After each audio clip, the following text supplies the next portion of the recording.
I'm Olivia from Houses Flipping People, and I'm here today in New Braunfels, Texas, and I'm here with John, ready to share his journey, how he became a real estate investor himself. John, what a pleasure to have you here with us today on Houses Flipping People. How long have you been involved with the real estate? About 10 years. About 10 years.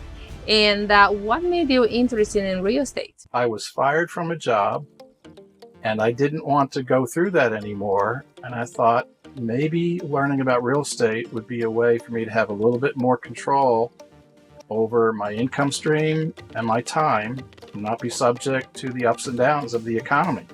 Wow, that's pretty cool. Now, between all the careers out there, why real estate? Real estate solves lots of problems for people. Every one of us needs a place to live.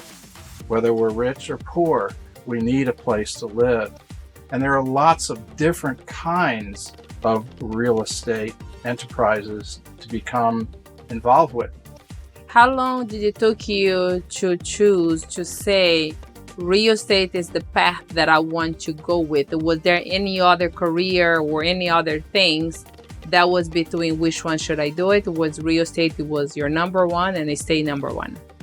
Well, I have to say, I do love the industry that I was in, which is oil and gas. And I still do that. I still help people to be able to understand what minerals they have in their land. But real estate is everywhere. It's all over the United States. It's all over the world.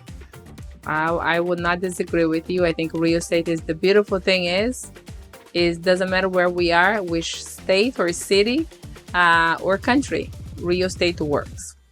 You just need to know the strategy to work with them throughout the process, regardless residential, commercial, or multifamily. So, John, you've been a real estate investor now for 10 years. So let's go back in time. Do you remember how was your first deal? Yes. And I say 10 years because that's when we really started raising capital other than our own money for us to get into bigger real estate projects. The first project that we actually got into, and I say we, that's my wife and I together, we bought a house from somebody who was wholesaling it. The house was falling down. It was a wreck. And it was a scary house. We bought it around Halloween. Oh, wow. Of that year.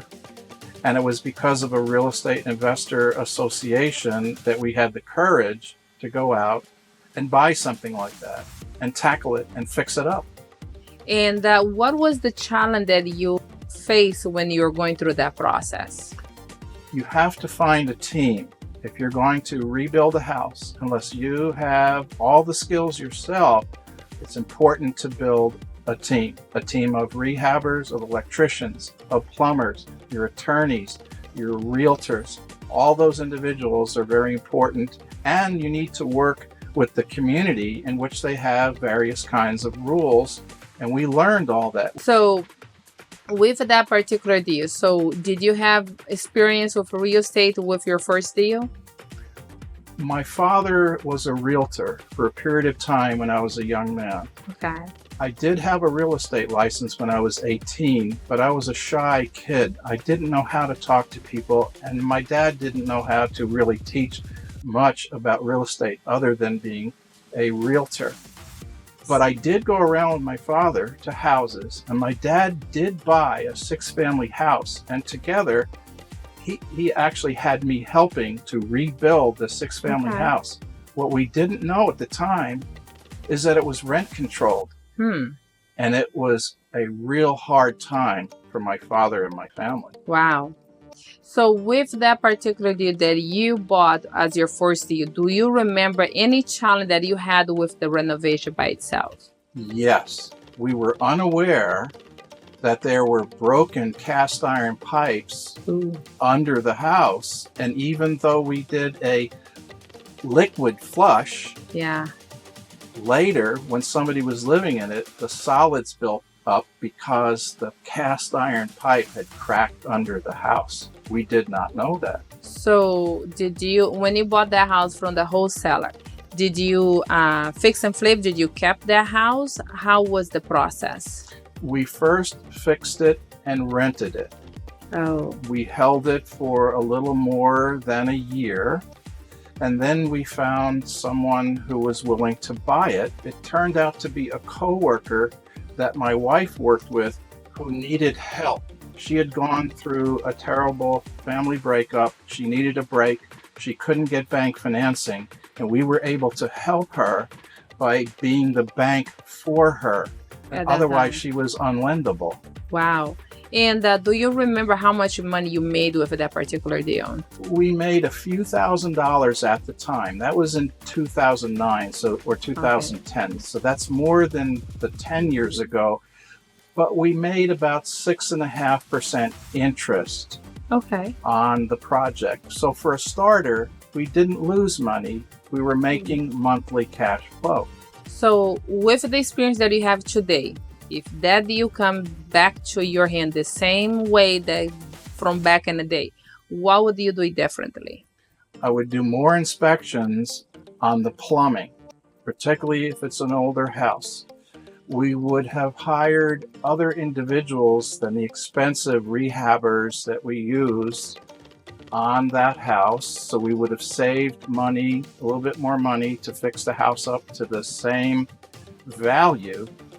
But we learned about how to vet the different contractors. So if it came back, we would very carefully watch our expenses this time so we could do better for ourselves. Would you renegotiate the numbers? We will talk to the tradesmen and try to see if there's a better way to do something where it costs us less and they still make good money, because we want our tradesmen, the people who work on the houses, the rehabbers, also to make money. It's important that we all get a fair deal.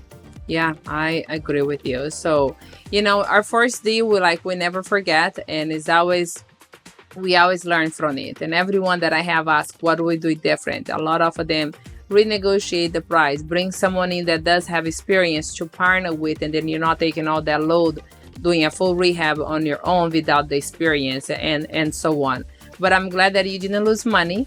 You did not got rich with that deal, but it didn't break you either, because a lot of people goes in without the experience, just with the hope that they are doing everything right, and then they end up losing money, and then they are off the game even before they started. So I'm glad that was not on your case. So before you became a real estate investor, what was your career? As a geologist in the oil and gas industry, I made maps of the subsurface of the earth to find oil and gas, and in some cases to find fresh water for cities, for individuals, for large landowners. How long were you doing that? I started in 1975, a long time ago, and I was very good at it. If you could go back in time between that career or real estate back then, which one would you have choose today? I would do both, because I love both. Because if it's on the land, in the land, or through the land, and that's my saying, I like it.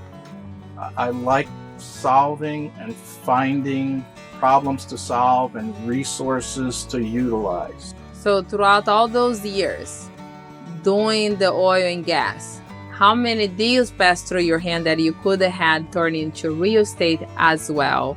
I would say thousands if my employer allowed me to. That's part of the challenge when you're working in a W-2 job. You're restricted in some ways. Plus, I had to work oftentimes around the clock. When oil wells are drilling, you have to sleep with a phone by your head when we had cell phones. It hasn't been that long. And be ready to go out into the field at any moment. That's why I like to be my own boss, and I like to choose when do I want to go out. And being a real estate investor gives me exactly that freedom. I can still make money, I can still be myself, and I don't have to have anyone telling me when and where to go. So I can choose how much do I want to push myself. I agree with you. And I was a shy young man growing up.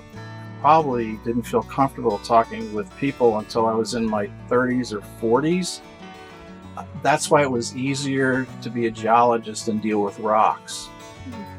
But when you learn that real estate is a team sport, most any job is, but I was behind my desk in my geology, in my little world, making maps of the rocks as a scientist.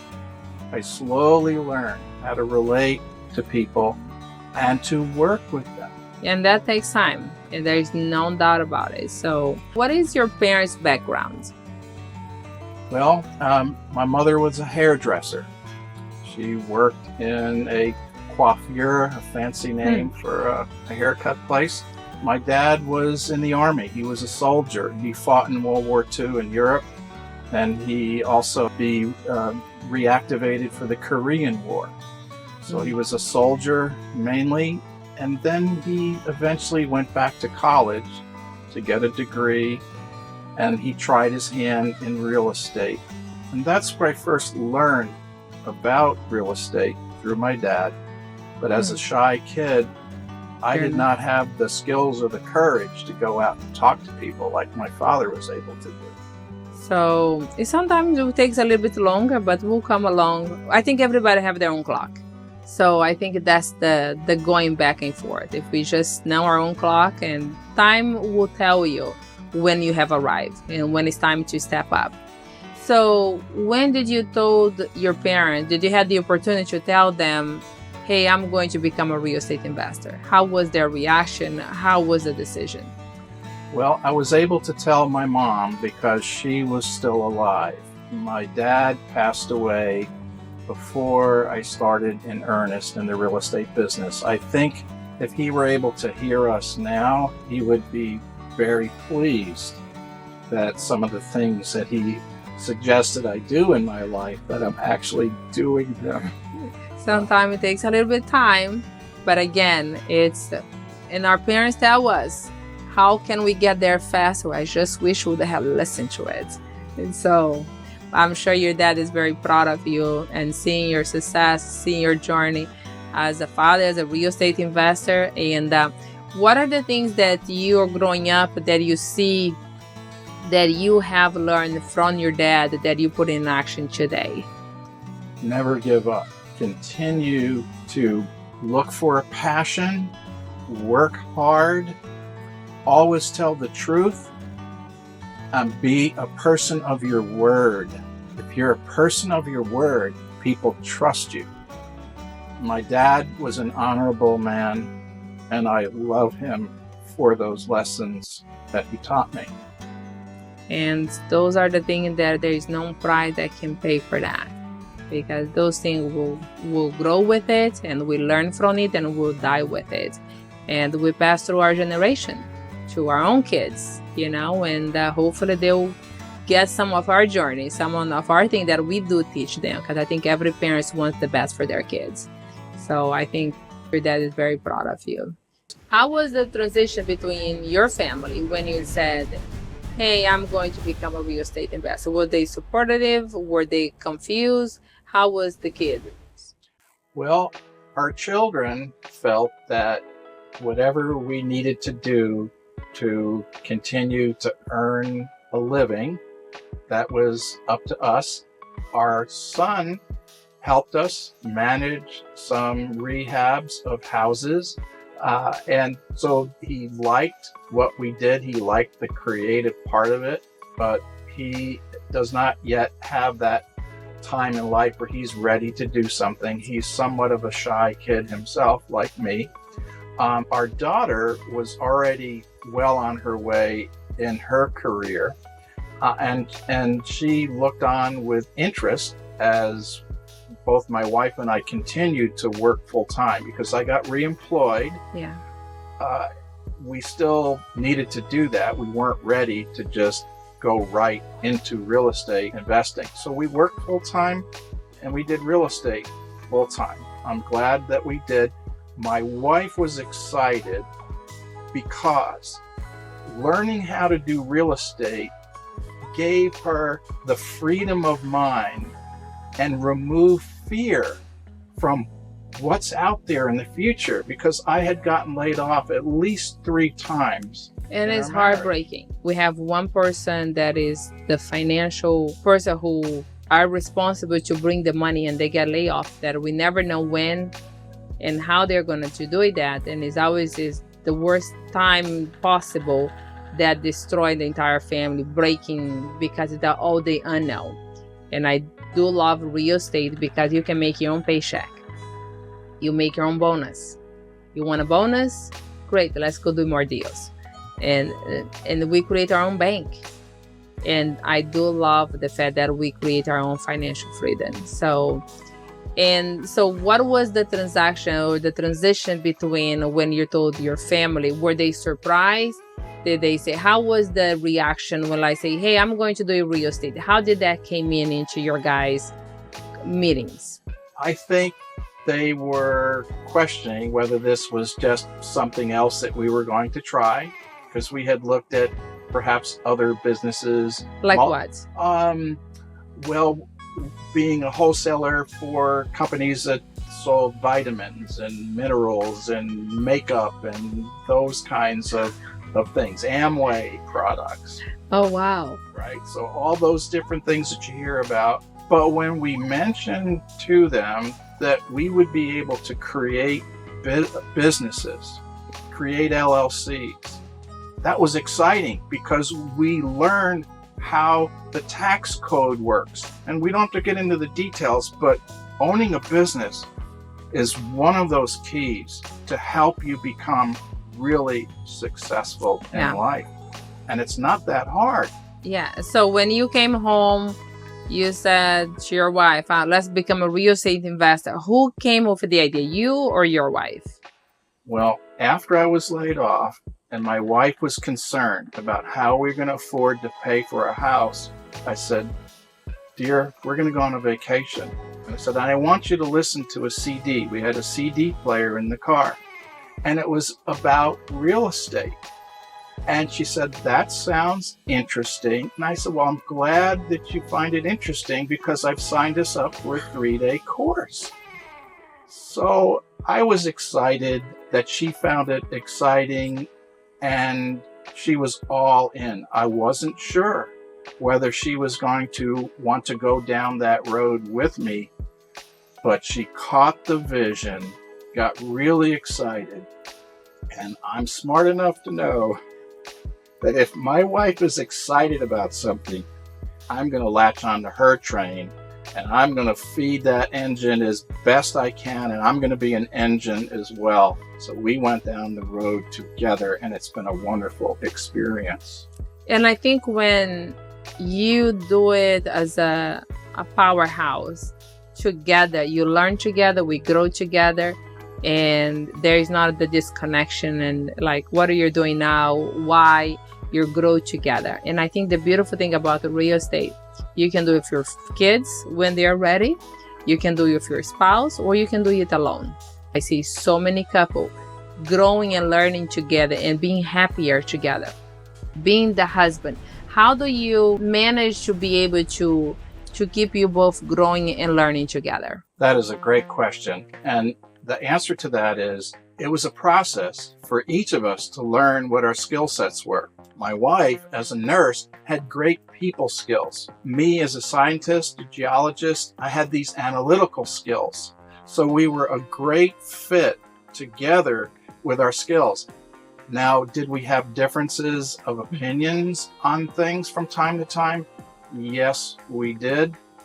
My background, because I was dealing with very large projects, oftentimes I would try to get my wife interested in scaling up our business and being able to take on larger projects, such as multifamily, mobile home parks. So we went from single families slowly and surely into larger projects. So I had to help her to be comfortable with more zeros, if you will, to the bottom line. And she learned quickly, adapted, and we learned together to communicate with each other and play to each other's strengths. And I think that takes a lot of courage to work together with your spouse and be able to know your strength and knowing their strength, but combining together, you can go there much faster. Together, your bank account will smile at you at the end of the month. So I'm glad the fact that you guys are celebrating and working and growing together, because Residential, multifamily, and commercial, the only difference, there is more doors and more zeros. But if you break that just door by door, it is a residential. But when you do a multifamily and commercial, it's just more zeros. Yeah, there is more due diligence, there is more work, but you don't do it alone. There is more behind the scenes as you continue to grow. When you start doing multifamily, doing syndication, you do have a powerhouse. You do have a network that grows and come along with you as well. You're never alone. Absolutely right. And one of the beautiful things about real estate, there are terms that real estate investors and real estate rehabbers and people who are actively working in various aspects of real estate that you learn. And you learn to speak with bankers, you learn to speak with investors, you learn to speak with high net individuals. We ourselves were not high net worth individuals when we started this. We were employees, and we were able to transition, and we work with all kinds of individuals. We provide affordable housing for people that sometimes only make small wages. They work for minimum wage, and that touched my heart, because when I grew up, I didn't have a lot. We felt for people who struggled in life. They didn't have the opportunity to buy their own homes, and they know they won't be able to be qualified by the bank, so there is no hope. And then when we do come in with our expertise, we are the bank. We can create that financial freedom for them, because I think everybody deserves to have their own home. Absolutely, they do. And in some cases, Olivia, we sold a mobile home that needed work to a couple that had skills and were handy for $1. And all they had to do was to fix that mobile home up so that it was livable, it would pass occupancy. They were able to have a home for $1. We did that numerous times, and that feels good. And that's our rewarding, because it's not just about our bank account, but how many people do we talk throughout our day as a real estate investor? And there's no money can buy for that. Meeting people that is in need, that we can help and give it back to our community. Because people think, oh, those things just happen in a third world country. It will not happen here in the US. And that's not true. It's happened right here in our backyard. And if we don't take action, if we don't help the economy and helping the people surround us, who will? Because, you can't expect the government to do everything. And what can we do in our own power to be able to help the person next to you? And I think with the freedom that real estate give it to us, it gives us that power to give it back to the community, day after day, that we don't get tired. It's always rewarding to give it back to the community. So we had a need to help each of our brothers, my wife's brother and my brother. They were each out of work at the time when we bought our first house, and they had good skills. So they became part of our contracting team for a short period of time until their line of business opened up again for them. And this was right around the crash of 2008, 2009. It feels good to hire people. It feels good to pay somebody that does good work, because you are stimulating the economy by creating a more beautiful place for people to live when you work with real estate. And neighborhoods and everything, that we're not just renovating a house, we're renovating people's life. The people that is in on that situation, we get them to a better place. We make their house beautiful for another family to come in, and we help the neighborhood. We help our contractor. So the amount that we keep giving every day is not just for the money, it's about the transformation that we do every day. What was the doubt that was going through your mind? Am I going to be successful? Am I going to make? What was the fear that was going through between the process?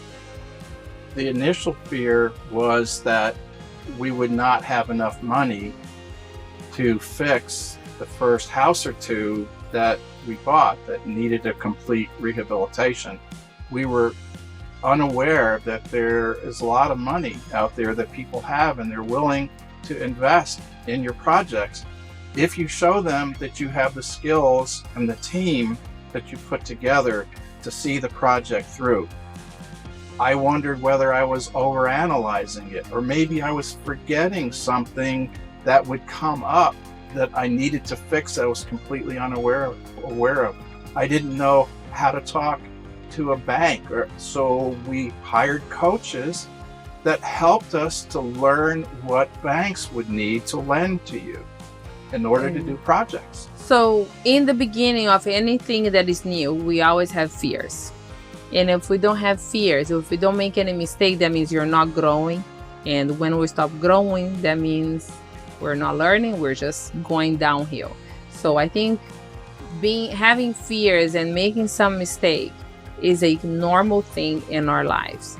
But we were taught, don't make a mistake, be careful, don't do that because it's an unknown. The beautiful thing, you're not alone. You can always bring someone else who already have done that, because sometimes or most of the time we have the best deal in our hands, but we don't know how to analyze or how to do it.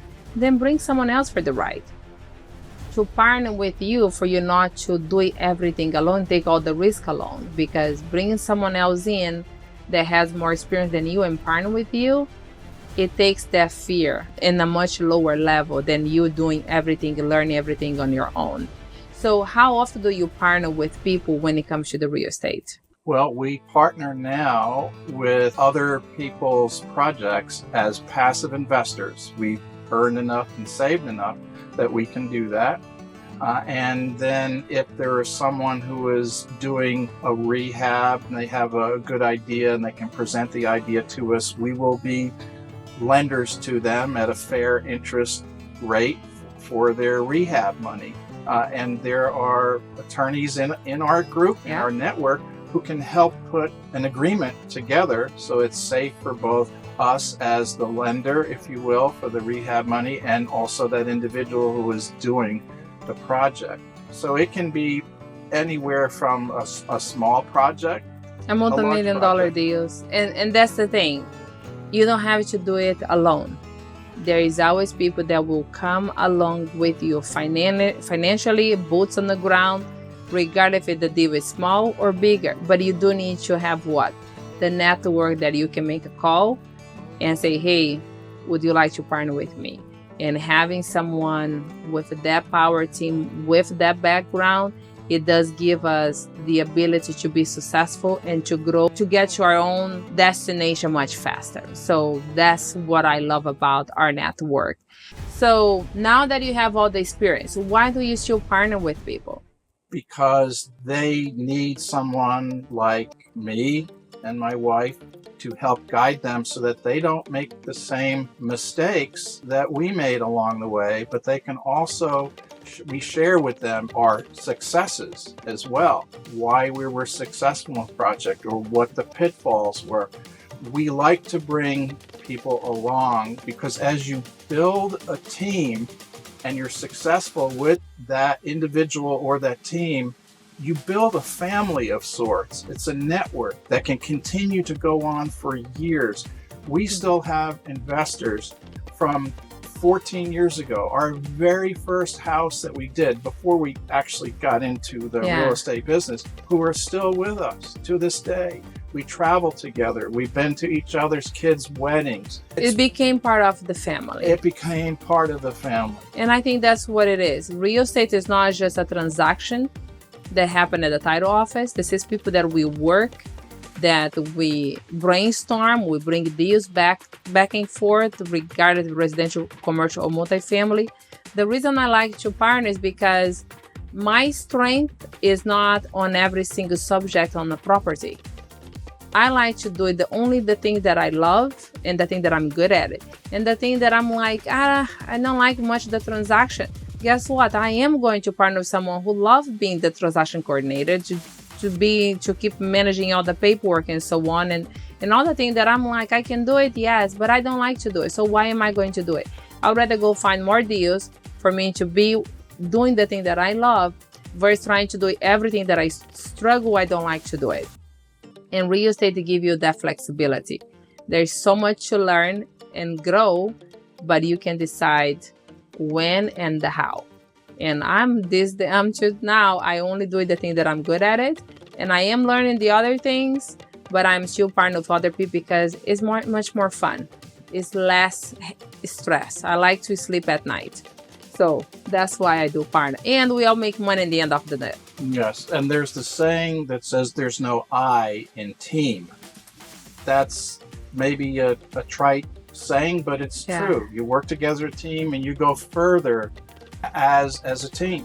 Yeah, and you get there much faster. So when we all make money, instead of managing one deal, you can manage 5 deals instead of one at the same time. So then do the math how you're going to make more money. Doing one, try to do everything by yourself, dealing with city permitting and so on, or bringing people who has boots on the ground that knows how to deal with every single city and every single property, regardless of commercial, residential, or multifamily. So I love to partner, and I'll probably die partner just because I don't like the stress and I don't like to do all the headache by myself. Specializing is a smart way to go. Yeah, so that's my reason to partner. Who would you like to thank you for you to be here today talking about your journey? Thank you to Phil and Shanoa Grove. Thank you, Olivia, for doing this interview with me. This is wonderful. For anyone that is watching this show right now, what would you like to say to them? How can they change their lives? Change your life by learning about real estate.